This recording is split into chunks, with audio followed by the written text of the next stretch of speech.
President Yoon সুক ইয়োলের অভিশংসন প্রস্তাব পাশ করেছে south কোরিয়ার পার্লামেন্ট।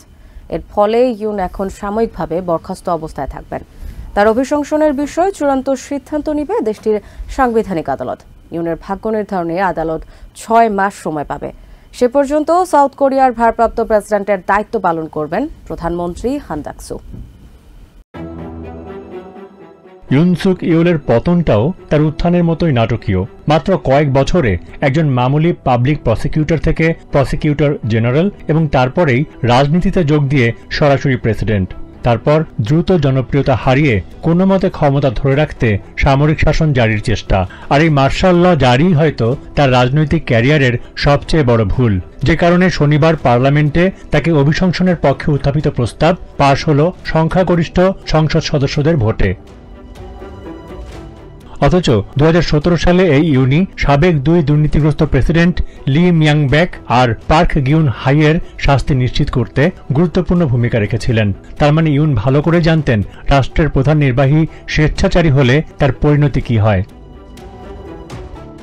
শনিবার পার্লামেন্টের ভোটে 300 জন আইন প্রণেতার মধ্যে 204 জনই প্রেসিডেন্টকে অভিশংসিত করার প্রস্তাবে সমর্থন দেন। 85 জন প্রস্তাবের বিপক্ষে ভোট দিয়েছেন, 3 জন ভোটদানে বিরত থাকেন আর 8টি ভোট বাতিল হয়ে যায়।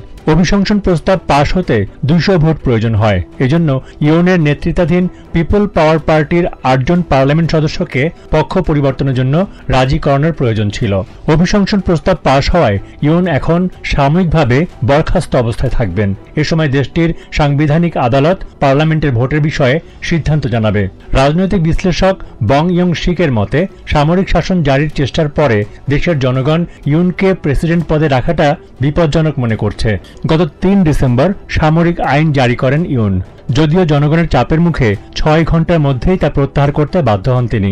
তার এই পদক্ষেপের কারণে হতবাক হয়ে পড়ে সাউথ কোরিয়ার জনগণ। তার নিজ দলের মধ্যেও বিভক্তি তৈরি হয়। ইউনকে অভিশংসনের জন্য প্রথম দফার প্রচেষ্টা ব্যর্থ হওয়ার পর শনিবার দ্বিতীয় দফায় পার্লামেন্টে ভোটাভুটি হয়।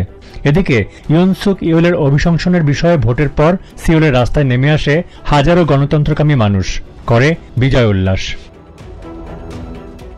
এদিকে অভিশংসন ভোটের পরে ইউন সুক ঘোষণা দিয়েছেন তিনি তার পদ রক্ষার জন্য শেষ পর্যন্ত লড়াই চালাবেন। সাইমুল হক, TVN 24 news desk. New York থেকে সম্প্রচারিত TVN 24 টেলিভিশন বিশ্বজুড়ে বাঙালির কণ্ঠস্বর।